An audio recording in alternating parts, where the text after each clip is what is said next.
राज नाम का एक दूध वाला था। एक सुंदर गांव में एक दूध बेचने वाला रहता था। हर दिन वह सुबह सबसे पहले अपनी गाय का दूध निकालता था और वह गांव में जाकर बेचता था। राज बहुत बुरा आदमी था और वह दूध पीता था और गांव के सभी लोग पानी से बच जाते थे। राज ने दूध बेचकर बहुत पैसा जुटाया था और वह गांव का सबसे अमीर राज था। शासनकाल का दिन सूरज की एक किरण के साथ शुरू हुआ और उसने अपने जानवरों की अच्छी देखभाल की। वे अपनी धाराओं से आराम से दूध निकालते थे। ताज़े मल्लाईदार दूध के झांझ को अपने ढेर में भर देते थे। सुबह के सूरज ने उसके कानों को चूमा जब उसे गांव के मुर्गे की आवाज़ सुनाई दी और वह चूसने लगा और दूध को एक बाल्टी में एक साथ रख दिया।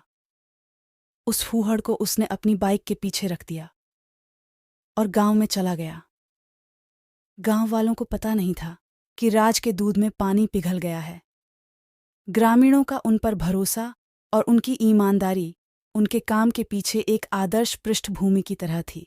जबकि सूर्य अपने बढ़ते प्रकाश के साथ अपना विकास जारी रख रहा था, राज की मोटरसाइकिल गांव की पिछली सड़कों पर धीरे धीरे चल रही थी। एक और दिन के कीमती साधनों के आगमन की घोषणा की।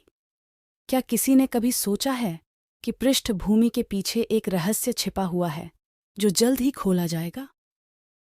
सर्निटी हिल्स गांव सुबह के दिन की शुरुआत के साथ अपनी दुनिया में जाग गया। जब सोते और सूरज की रोशनी आकाश को छूने लगी तो हमेशा जैसा कि राज ने अपनी बाइक को धक्का दिया और आधे पानी से भरे हुए पैसे के आधे दूध बाल्टी के साथ संरचना को भर दिया। उनके असहज रंगों के कारण उनके प्रसिद्ध और असंतुष्ट दूध पूरे गांव में प्रसिद्ध हो गया। आराम से गंभीर आत्म देखते हुए जब श्याम ने अपनी पुरानी झलक की ओर अपनी पुरानी झलक को देखा। वे हमेशा रुचि जैसी वस्तुओं की तलाश में थे और आज उनकी रुचि का कारण कुछ ऐसा था जिसने उन्हें पूरे दिन आकाश को देखने नहीं दिया।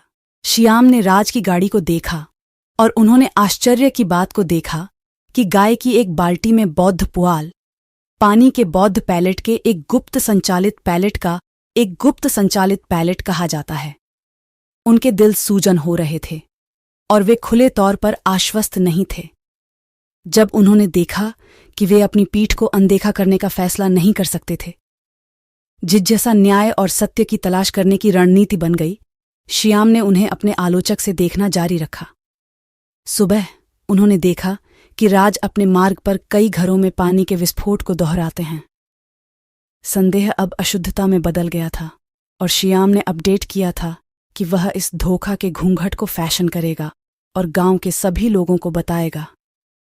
श्याम को उसकी आंखों का जादू करना मुश्किल था। उन्होंने देखा कि राज उनके पुराने और पसंदीदा दूध विक्रेता श्री वर्मा के घर में दूध में पानी डाल रहा था।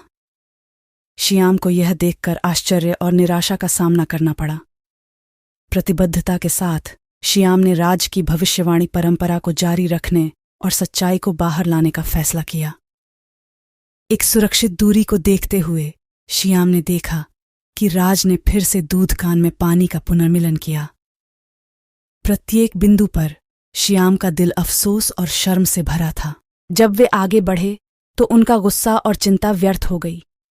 वह राज की भविष्यवाणी पर कब तक जा रहा था, वह सोच नहीं सकता था। पूरे गांव ने राज पर वर्षों तक भरोसा किया ताकि उन्हें स्वच्छ और अच्छे दूध मिल सके।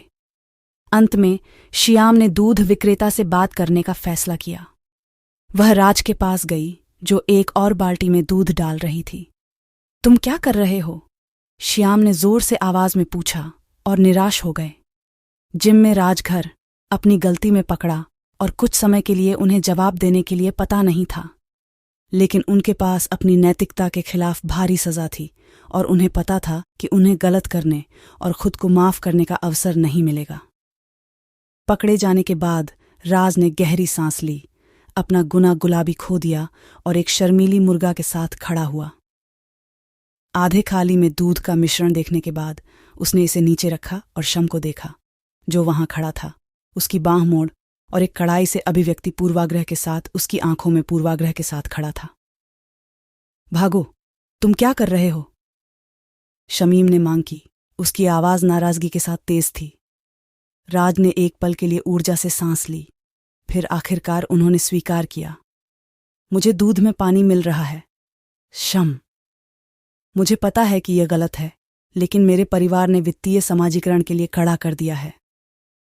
जो पैसा मैं दूध बेचता हूं वह मेरे बच्चों को खिलाने और हमारे सिर पर कवर करने के लिए पर्याप्त नहीं है।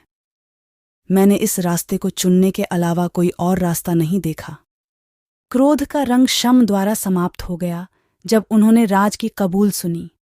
वह गरीबी के दबाव को समझ गया और उन लोगों की परिस्थितियों को जानता था जो खुद को पुरस्कार देने से वंचित नहीं कर सकते थे। रस से उन्होंने एक नरम और दयालु आवाज में कहा, मैं आपकी स्थिति को समझता हूं, लेकिन प्रकृति सभी तरह से नहीं है।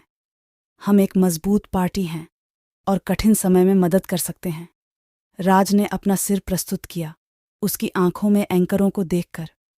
मुझे पता है शम, मैंने मदद के बजाय इस मार्ग को चुना, लेकिन मैं वादा करता हूं कि मैं इसे तुरंत बंद कर दूंगा और माफ कर दूंगा। गांव के लिए जो बातचीत सुन रहे थे, राज और अपने परिवार का समर्थन करते हुए आगे बढ़ गए। उनका मानना है कि उन्हें किसी भी मुश्किल समय में अकेले नहीं छोड़ा जाएगा। राज ने उस दिन एक मूल्यवान सबक सीखा, न कि अत्यधिक ईमानदारी के बारे में, बल्कि एकता और अपने गांव की ताकत की बुराई में भी। तब राज ने दूध का दूध बंद कर दिया और हंसी खुश रह गई।